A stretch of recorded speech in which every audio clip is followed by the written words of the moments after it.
L'Europe doit-elle avoir peur de ces élevages de visons?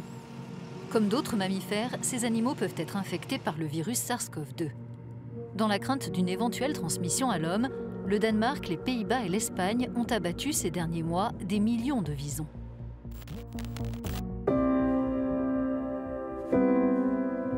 Mais ici, dans le nord de la Grèce, un acteur clé du secteur européen de la fourrure, les choses sont différentes.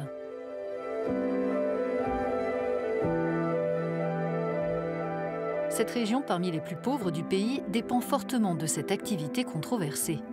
Elle compte quelques 80 fermes où sont élevés environ 1,5 million de visons. Les éleveurs nous ont autorisés à rentrer dans leurs locaux en respectant des mesures strictes.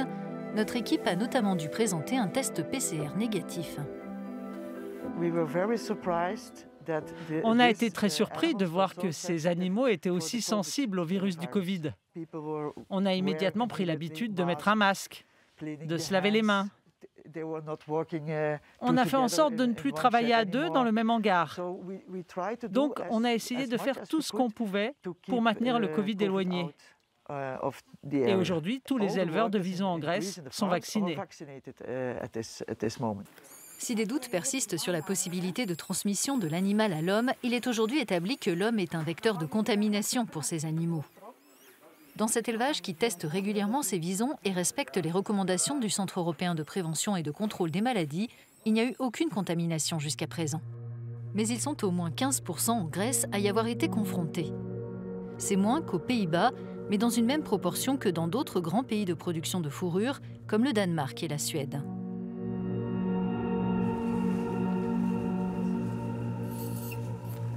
Contrairement à ce qui se pratique dans d'autres pays, ici les animaux malades ne sont pas abattus.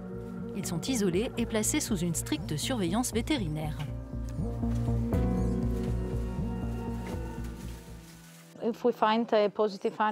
Si l'on détecte des animaux qui sont positifs au Covid, la ferme applique un protocole de quarantaine. On n'abat plus les animaux.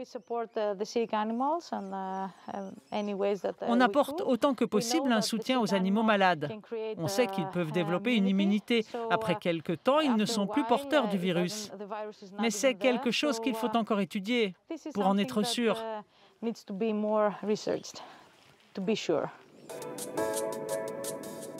La nécessité de préserver l'économie locale peut expliquer cette approche différente. L'industrie de la fourrure est le deuxième employeur de la région après le secteur de l'énergie. Rien que dans la ville de Kastoria, elle emploie 60% de ses habitants. Cette tannerie traite environ 1 million de peaux chaque année. L'artisanat de la fourrure est une tradition ancienne dans la région remontant à l'Empire byzantin.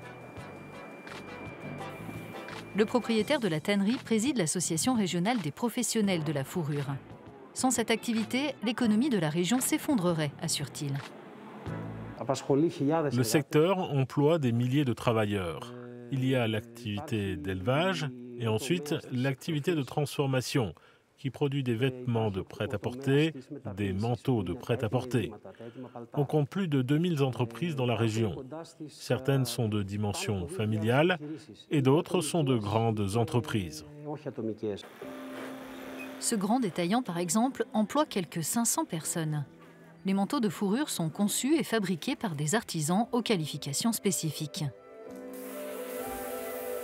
18 000 manteaux de fourrure sont stockés au sein de cette entreprise et seront envoyés en Russie, en Ukraine, à Monaco ou encore en Suisse. À l'échelle de la Grèce, les exportations de fourrure représentent 200 millions d'euros par an. Il y a de la demande dans de nombreux pays avec le froid qu'ils ont. Il y a un réel besoin de fourrure. Elles ne peuvent pas être remplacées par un autre matériau ou un autre type de vêtements.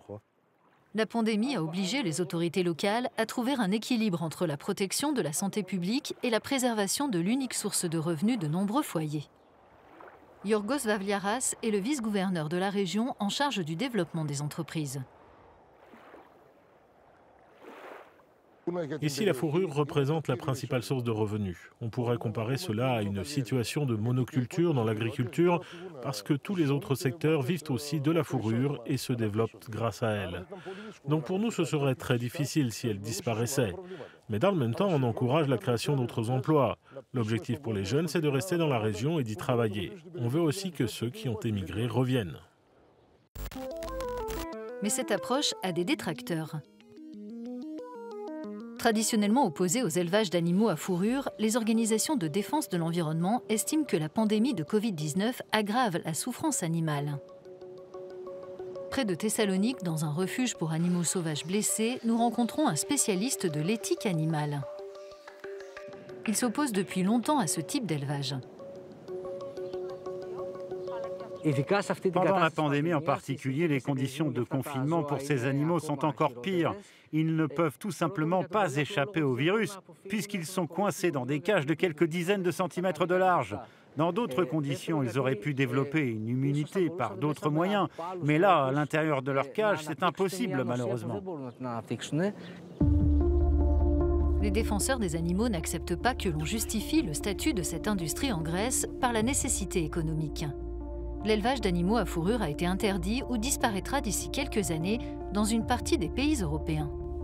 Dans d'autres, des propositions législatives pour proscrire cette activité sont en cours d'examen, mais pas en Grèce.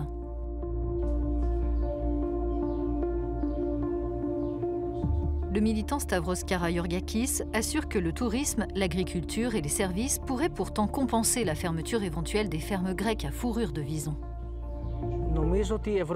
Je pense que l'Union européenne peut jouer un rôle décisif dans cette situation alarmante que nous connaissons, tout simplement en interdisant l'industrie de la fourrure dans tous les États membres. Évidemment, ceux qui en vivent ont besoin de motivation et d'encouragement parce qu'ils souffriront financièrement. On doit leur offrir des alternatives grâce à des programmes adaptés pour qu'au final, cette pratique cruelle cesse.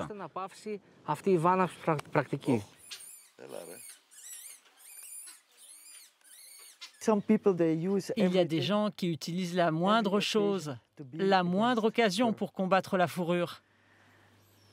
Il ne s'agit pas que du Covid, mais des cages, de la manière dont les animaux sont traités. Toutes les possibilités de nous dénigrer, ils les utilisent. D'un côté, les éleveurs, artisans et détaillants veulent préserver leur activité et les autorités protéger la santé publique et les emplois. De l'autre, les militants écologistes défendent le bien-être animal. La pandémie, ici comme dans d'autres pays européens, exacerbe ce débat complexe.